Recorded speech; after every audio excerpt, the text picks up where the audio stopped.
All right, so today we're going deep on something pretty interesting and Yeah, I think pretty relevant to a lot of people in a certain city, in a certain country, absolutely. Johannesburg, the city of gold, but also a city of like a lot of trees.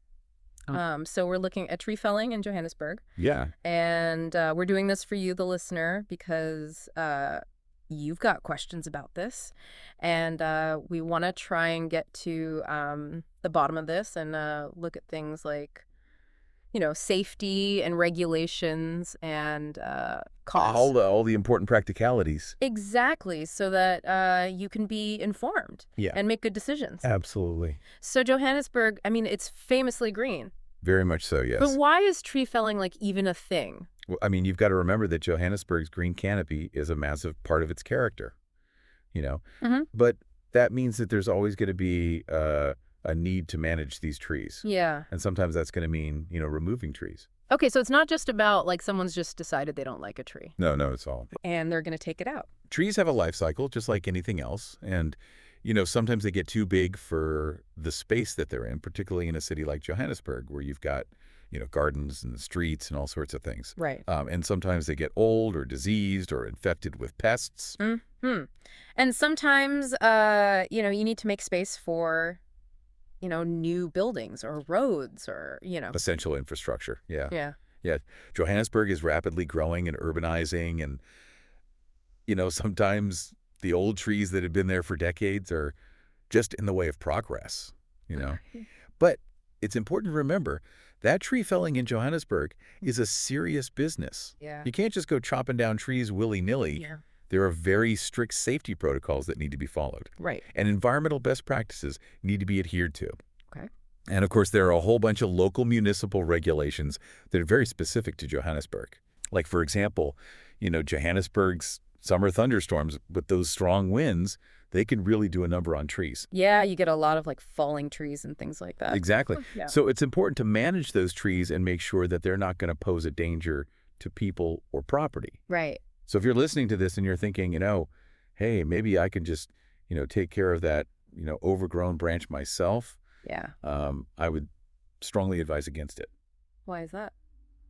DIY tree felling, it might seem like a cost-effective option, Um, but the dangers involved are often underestimated. like what? Well, for starters, gravity. Yeah. It's a powerful force. Yeah. And even a small branch falling from a height can cause some serious damage. Right. And larger trees, well, if they're not felled correctly, they can fall in any direction. Right. And they could easily damage your property or your neighbor's property, or even worse, hurt someone. Yeah. And then there are unstable trees, trees that have been weakened by disease or decay. These trees are unpredictable, Yeah. and they can be really dangerous to work with. Yeah. And of course, in a city like Johannesburg, you've got power lines everywhere. Right. And if you don't know what you're doing, you could easily get electrocuted. Yeah. I mean, you really don't want to be messing around with power lines. No. Absolutely not. And it's not just about cutting down the tree. Yeah. You need to assess the stability of the tree. Yeah.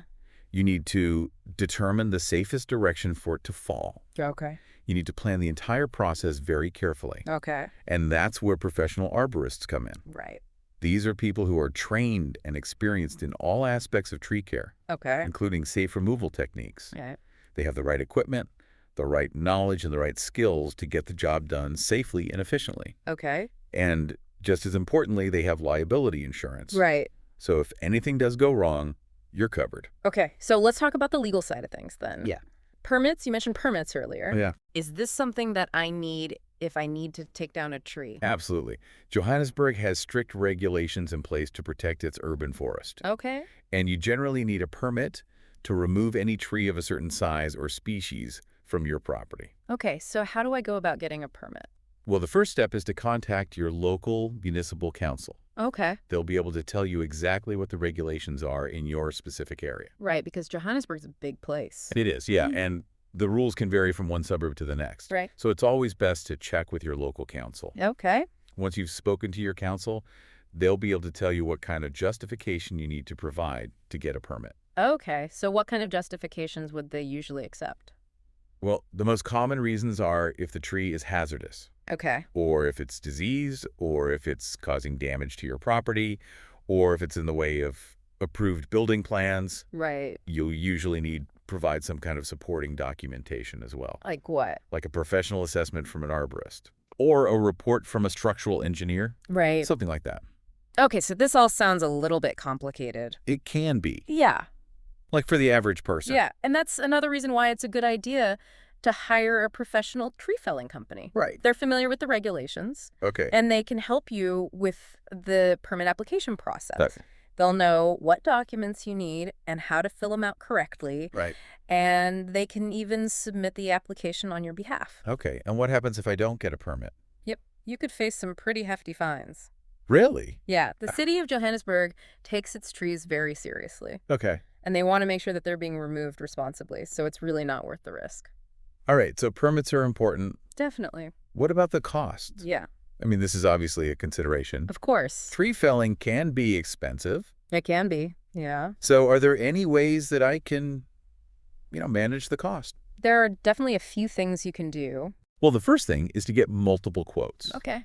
Don't just go with the first company you find. Right. Shop around and get quotes from a few different companies. Right. That way you can compare prices Mm-hmm. and make sure you're getting a good deal. Mm-hmm. Okay, what else? Ask about bundled services. Bundled services. What's that? Well, if you need other tree care services like trimming or stump removal, see if the company will give you a discount if you bundle those services together. Okay. It's often cheaper to get everything done at once. Right. And ask about seasonal discounts. Seasonal discounts. Yeah, some companies offer discounts during their off-peak seasons, Oh, right. which is usually during the drier months. Okay. So if you go wait until then, you might be able to save some money. Right. And what about, regular tree maintenance? That's a great way to save money in the long run. Okay. If you keep your trees properly pruned and trimmed, you're less likely to have major problems down the road, Right. which means you're less likely to have to pay for expensive tree felling services. Yeah. So it's like preventative maintenance. Exactly. Okay. It's like taking your car in for regular service. Yeah. It's cheaper to keep it running smoothly than it is to fix it when it breaks down. Right. Okay, so all good advice, but I'm guessing the cheapest quote isn't always the best option. Absolutely not. Okay. You need to make sure that you're hiring a qualified and experienced company, Right. one that has a good safety record and comprehensive insurance. Yeah. Yeah, Because it could end up costing you more in the long run exactly. if something goes wrong. Yeah. So do you have an example of a situation where, choosing the right professional really made a difference? I do, actually. There was a case in Santana not so long ago Okay. where a homeowner had a huge eucalyptus tree in their garden. Okay. It was over 20 meters tall. Wow. That's a big tree. It was. And it was leaning dangerously towards their house. Oh. And the roots were starting to damage the foundations. Okay. So the homeowner started getting quotes from different tree felling companies.